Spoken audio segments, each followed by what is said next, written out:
आप सबों को जय यीशु। आत्मदर्शन टीवी की ओर से इस बाइबल स्टडी प्रोग्राम में मैं आप सबों का हार्दिक स्वागत करता हूं।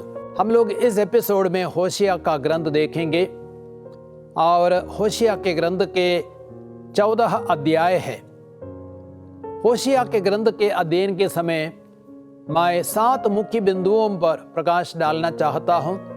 सबसे पहले प्रस्तावना, दूसरा होशिया के ग्रंथ का लेखक, तीसरा ग्रंथ का समय, चौथा ग्रंथ में क्रिस्त, पांचवा होशिया के ग्रंथ के मुख्य शब्द, आयतें और अध्याय, छठवां होशिया के ग्रंथ का सर्वेक्षण और सातवां ग्रंथ की मुख्य शिक्षा। आइए अब हम पहले बिंदु पर आते हैं, अर्थात प्रस्तावना। होशिया, जिसका अर्थ है मुक्ति यानी उद्धार, उत्तरी इज़राइल में नबी का कार्य करते थे और वहीं रहते थे। यह इस बात से भी स्पष्ट है कि वह समारिया के राजा को हमारा राजा कहते थे। बाहरी रूप से इज़राइल में समृद्धि का समय था, किंतु पराये देवी देवताओं की पूजा के कारण आत्मिक एवं नैतिक दृष्टि से बहुत पतन हो चुका था। प्रभु ने होशिया से कहा कि वह गोमेर से विवाह करे, लेकिन गोमेर होशिया के प्रति वफादार नहीं थी, इसलिए उसका गृहस्थ जीवन दुखपूर्ण था। उसकी पत्नी घर से भागकर वेश्या बन गई। अध्याय 1 वाक्य संख्या 2 से अध्याय 5-3 तक में इन बातों को हम पढ़ सकते हैं। नबी ने अपने व्यक्तिगत अनुभव को ईश्वर के साथ इज़राइली प्रजा के विश्वासघात का प्रतीक समझा। उस समय लोग ईश्वर को छोड़कर विजातियों की देव मूर्तियों की पूजा करने लगे थे। होशिया की शिक्षा में यह दृष्टांत प्रस्तुत किया जाता है कि जिस तरह होशिया अपनी अविश्वासी पत्नी से प्रेम करते रहते हैं, उसी तरह मनुष्यों के पापों के होते हुए भी ईश्वर का अनुग्रह उन पर अपरिवर्तित रहता है। अध्याय 11 वाक्य संख्या 1 से 4। होशिया ने वैवाहिक जीवन के प्रतीक के माध्यम से ईश्वरीय प्रेम के महत्व को समझाने का प्रयास किया है। लगभग 50 वर्ष तक नबी के रूप में कार्य करते हुए उसने निरंतर लोगों को 3 संदेश दिए, अर्थात ईश्वर लोगों के पापों से घृणा करता है, ईश्वर अवश्य न्याय करेगा, लेकिन ईश्वर अपने प्रेम में वफादार एवं दृढ़ है। ईश्वर के संदेश वाहक के रूप में होशिया घोषित करता है, यदि इज़राइल मूर्ति पूजा को छोड़कर ईश्वर के पास लौटेंगे, उसे अवश्य मुक्ति मिलेगी। अब हम दूसरे बिंदु पर आते हैं, होशिया के ग्रंथ का लेखक। ग्रंथ के प्रारंभ में लिखा गया है कि इज़राइल में राजा योआश के पुत्र यरोबोआम के दिनों में बायरी के पुत्र होशिया को प्रभु की वाणी सुनाई पड़ी। अध्याय 1 वाक्य संख्या 1। उसे यह संकेत मिलता है कि होशिया ग्रंथ का लेखक है, जबकि कुछ आलोचक इससे सहमत नहीं है, क्योंकि होशिया का जन्म स्थान नहीं दिया गया है। लेकिन होशिया उत्तरी इज़राइल से परिचित था और उसे उस राष्ट्र से प्रेम था। होशिया बैरी का पुत्र है। अध्याय 1 वाक्य संख्या 1। गोमेर का पति है। अध्याय 1 वाक्य संख्या 3। एवं 2 पुत्रों एवं 1 पुत्री का पिता है। अध्याय 1 वाक्य संख्या 4, 6 और 9। होशिया नबी आमोस का समकालीन था, जिसने भी उत्तरी इज़राइल में नबी का कार्य किया। वह इज़ाया और मीका का भी समकालीन था, जो यूदा में नबी के कार्य करते थे। होशिया के दिल में लोगों के प्रति प्रेम था। गोमर की बेवफाई से जो व्यक्तिगत कष्ट उसे हुआ, उसे वह समझ गया कि ईश्वर के प्रति लोगों की बेवफाई से ईश्वर को कितना दुख हुआ है। वह आने वाले दंड की घोषणा भी कठोरता से नहीं, बल्कि एक कोमल हृदय से करता है। वह लोगों को उनके झूठ, हत्या, बेईमानी, अकृतज्ञता, मूर्ति पूजा और लालच के लिए डांटता है। साथ ही साथ वह लोगों को सांत्वना देता है एवं आशामय भविष्य का संदेश देता है। अब हम तीसरे मुख्य बिंदु पर आते हैं, अर्थात ग्रंथ का समय। माना जाता है कि होशिया 755 ईसा पूर्व से 710 ईसा पूर्व तक नबी के रूप में सक्रिय था। उस समय उत्तरी राज्य इज़राइल में अलग अलग समय में यरोबोआम, जकरिया, शल्लूम, मनहेम, पकैया, पेकह और होशिया राजा थे। दक्षिणी राज्य यूदा में उस समय उज्जिया, योताम, आहास, हिजकिया राजा थे। होशिया एक अन्य नबी आमोस का समकालीन था, जो भी उत्तरी इज़राइल में कार्य करता था। उस समय दक्षिणी राज्य यूदा में नबी इसाया और मीका कार्य करते थे। लगभग 40 वर्षों तक उसने नबी के रूप में कार्य किया। जब होशिया ने अपना कार्य प्रारंभ किया, उस समय इज़राइल राजा यरोबोआम के शासनकाल में राजनैतिक एवं आर्थिक दृष्टि से समृद्ध था। लेकिन असुर के राजा पूल ने इज़राइल पर आक्रमण किया और इज़राइल के राजा मनहेम से कर वसूल किया। राजाओं के दूसरे ग्रंथ अध्याय 15-19 में इस बात को हम पढ़ सकते हैं। बाद में असुर के राजा तिग्लत पिलेसर तृतीय ने, जो शासन करता था 745 से लेकर 727 ईसा पूर्व तक, तो असुर के राजा तिग्लत पिलेसर तृतीय ने राजा पेकह को पराजित किया। इस प्रकार इज़राइल टूटने लगा, क्योंकि लोग पाप और मूर्ति पूजा में ग्रसित थे और उन्होंने होशिया की चेतावनी पर ध्यान नहीं दिया। अब हम चौथे बिंदु पर आते हैं, होशिया के ग्रंथ में क्रिस्त। होशिया 11:2 कहता है, इज़राइल जब बालक था तो मैं उसे प्यार करता था और मैंने मिस्र देश से अपने पुत्र को बुलाया। होशिया के इस वचन का आधा भाग, मैंने मिस्र देश से अपने पुत्र को बुलाया, उस भाग को हम मत्ती के सुसमाचार 2:15 में पढ़ते हैं। और मत्ती हमें यह संदेश देना चाहता है कि मिस्र देश में मसीह का पलायन और उस देश से उसका निर्गमन मिस्र देश में इज़राइल का पलायन एवं निर्गमन जैसा था। इज़राइल और क्रिस्त दोनों फिलिस्तीन छोड़कर मिस्र देश में शरण ली थी। जैसे होशिया ने अपनी पत्नी गोमर को, जो घर से भागकर वेश्या बन गई, अध्याय 1 वाक्य संज्ञा 2 से लेकर अध्याय 5-3 तक, पुनः अपनाया, वैसे ही क्रिस्त ने हमारे पापों के बावजूद भी हमें प्यार किया और हमारा उद्धार किया है। अब हम 5वें बिंदु पर आते हैं, होशिया के ग्रंथ के मुख्य शब्द, आयतें और अध्याय। मुख्य शब्द है इज़राइल के प्रति ईश्वर का स्थायी एवं निष्ठावान प्रेम।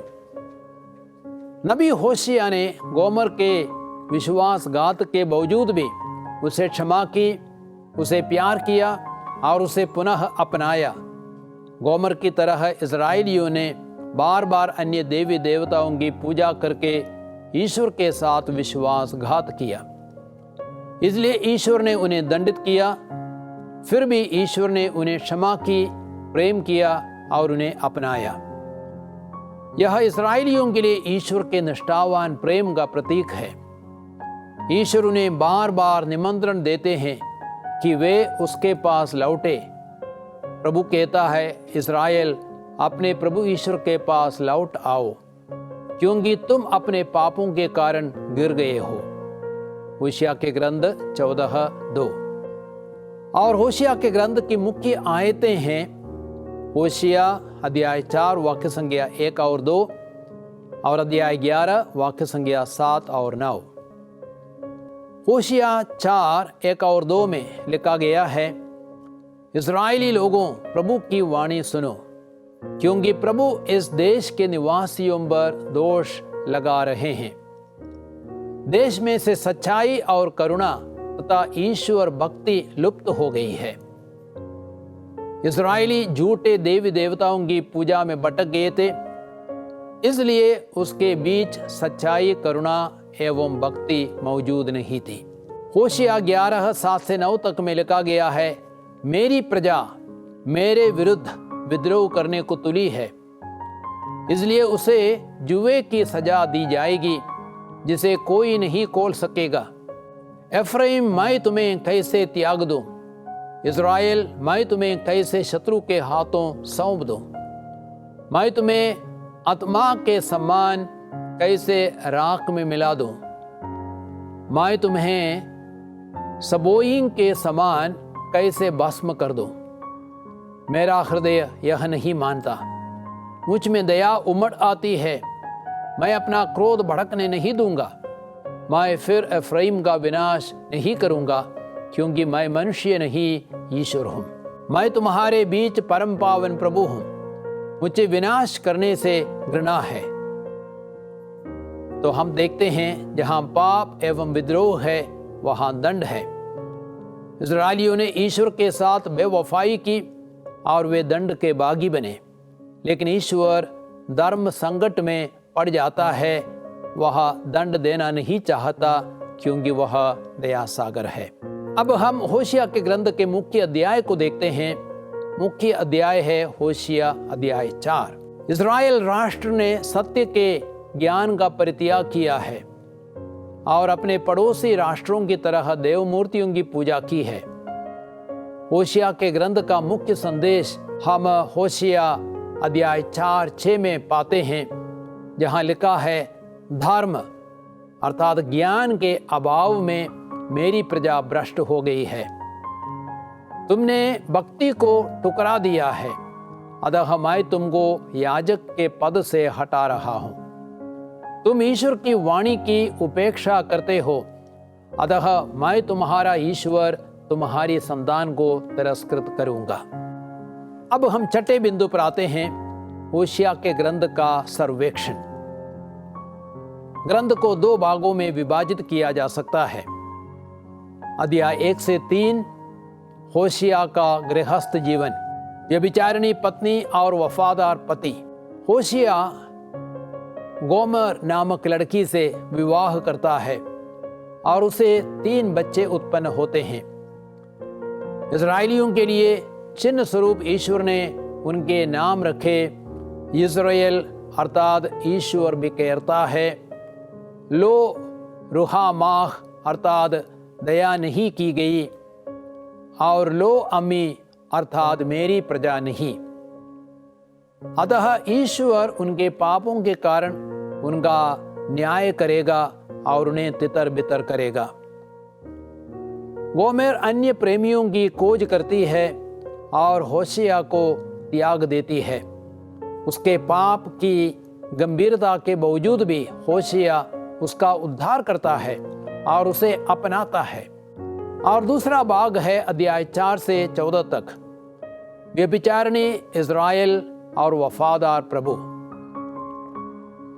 होशिया के निजी दर्दनाक अनुभव से वह इस्राएल के पापों के कारण ईश्वर के दुख को महसूस कर सकता है।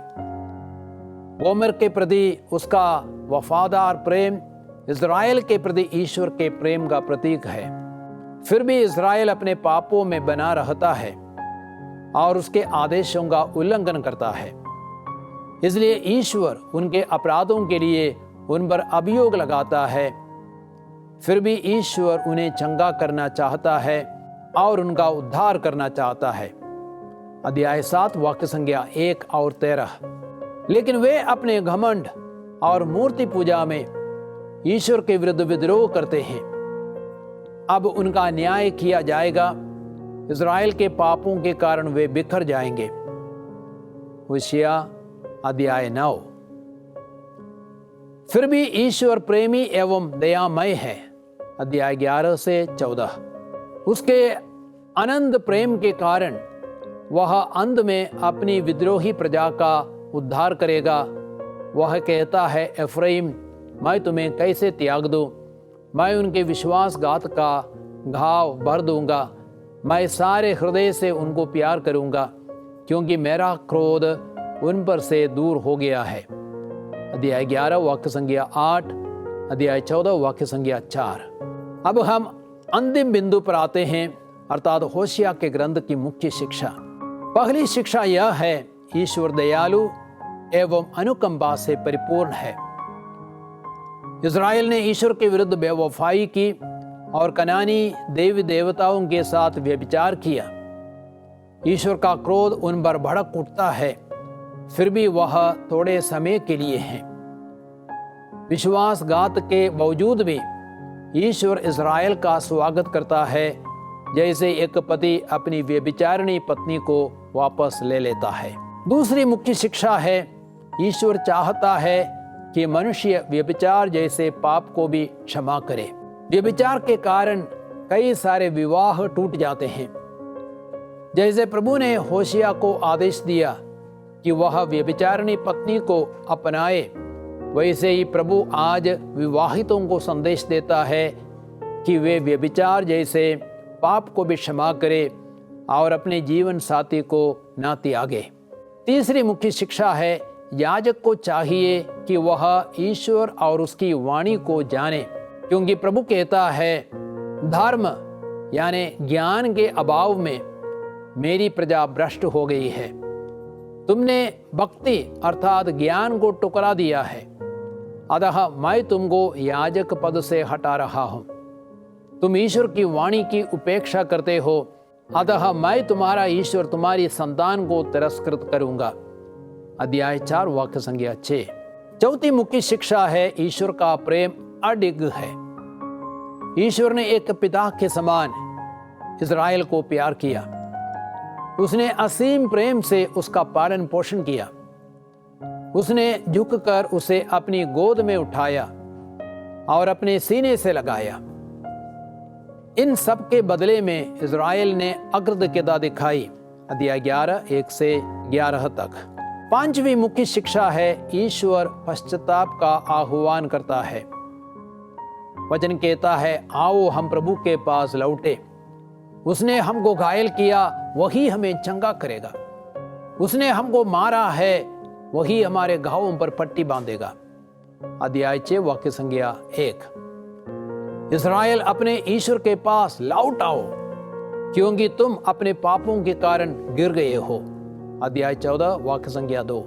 और छठवीं मुख्य शिक्षा है, शत्रुओं से बचने के लिए प्रभु को छोड़कर अन्य राष्ट्रों पर निर्भर रहना व्यर्थ है, क्योंकि प्रभु कहता है, एफ्राइम नादान और नासमझ कबूतर है। वे मिस्र की सहायता मांगने और असुर की शरण दौड़ते हैं। जब वे वहां जाएंगे तो मैं उन पर जाल फेंक कर उन्हें पक्षियों की तरह गिरा दूंगा। मैं उनके कुकर्मों के लिए उन्हें दंड दूंगा। अध्याय 7 वाक्य संख्या 11 से 12।